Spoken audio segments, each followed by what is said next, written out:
এবার এইচএসসি পরীক্ষার সর্বশেষ পরিস্থিতি জানতে সরাসরি যাচ্ছি রংপুরে আছেন আমাদের প্রতিনিধি মাহমুদুল হাসান। মাহমুদুল, রংপুরে এইচএসসি পরীক্ষার পরিবেশ কেমন দেখছেন?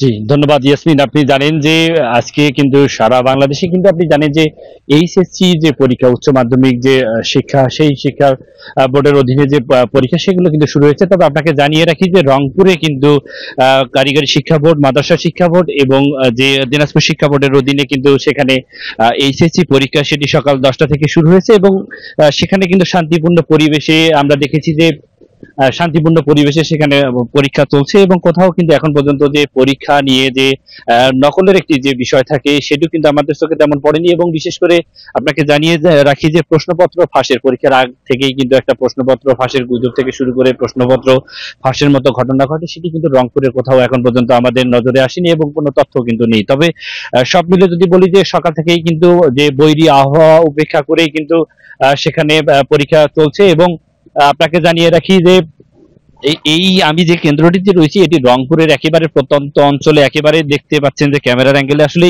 একেবারে সবুজে ঘেরা। এটি চতরা বিজ্ঞান ও কারিগরি কলেজ, এই পরীক্ষা কেন্দ্র কারিগরি শিক্ষা বোর্ডের অধীনে এই পরীক্ষা কেন্দ্রেই পরীক্ষা অনুষ্ঠিত হচ্ছে। এখানে আপনাকে জানিয়ে রাখি যে এখানে যে পরিবেশ, সেখানে কিন্তু আমরা ঘুরে দেখেছি যে এখানকার যে কেন্দ্র সচিব আছে, আমরা একটু কথা শুনতে চাবো যে আসলে এখানে যে পরীক্ষার্থী, কতজন পরীক্ষার্থী অংশগ্রহণ করছেন এবং পরীক্ষার্থীরা কোনো উপস্থিতি।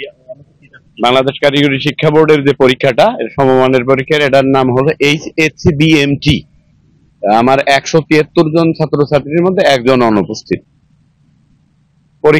পরীক্ষা তো দেখতেই পাচ্ছেন, কেন্দ্রের চৌহদ্দিতে কোনো মানুষ নেই এবং শুনশান নিরাপত্তা, মনে হচ্ছে না যে পরীক্ষা হচ্ছে। এখানে কোনো মানুষের আনাগোনা নাই, কোথাও নেই।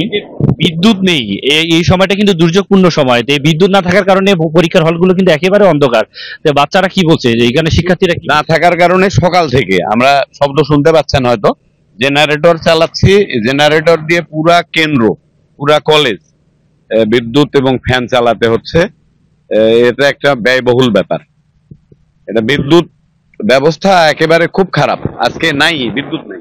জি, যেমনটা শুনছিলেন যে এই কেন্দ্র সচিব যিনি বলছিলেন যে আসলে সকাল থেকে দুর্যোগপূর্ণ আবহাওয়া থাকার কারণে কিন্তু রংপুরের বেশ কয়েকটি পরীক্ষা কেন্দ্রে কিন্তু আমরা দেখেছি যে বিদ্যুৎ যে বিভ্রাট, এই বিদ্যুৎ বিভ্রাটের কারণে কিন্তু হলে কিন্তু অনেকগুলো কেন্দ্রতে কিন্তু আমরা দেখেছি সেখানে একেবারে অন্ধকারচ্ছন্ন। সেখানে পরীক্ষার্থীরা তাদের যে পরীক্ষার হলে তাদের প্রশ্নপত্র এবং যে লেখার গতি, তারা আমরা বিভিন্নভাবে কিন্তু অভিভাবকরা কিন্তু শঙ্কিত যে বাচ্চারা তাদের ভালো পরীক্ষা দিতে পারবে কিনা সেটি নিয়েও কিন্তু শঙ্কা রয়েছে। এবং বিশেষ করে শিক্ষা বোর্ডের যে কর্তা, যারা আসলে দায়িত্ব রয়েছেন, তাদের যেটি দাবি যে এই সময়টা, পরীক্ষার যে সময়টা রয়েছে সকাল 10টা থেকে দুপুর 1টা পর্যন্ত, সেই সময়টা নির্বিচ্ছিন্ন যেন বিদ্যুৎ রাখা হয়, তেমনটা কিন্তু দাবি করেছেন। তবে এখন পর্যন্ত যে পরীক্ষা নিয়ে কোনো ধরনের যে অপ্রীতিকর কোনো ঘটনা এবং বিশেষ করে যে ভুয়া পরীক্ষার্থী এবং যে প্রশ্নপত্র ফাঁসের মতো কোনো ঘটনার সংবাদ কিন্তু আমাদের কাছে নাই। এই ছিল আমার কাছে রংপুর থেকে যে এইচএসসি পরীক্ষার সর্বশেষ পরিস্থিতি।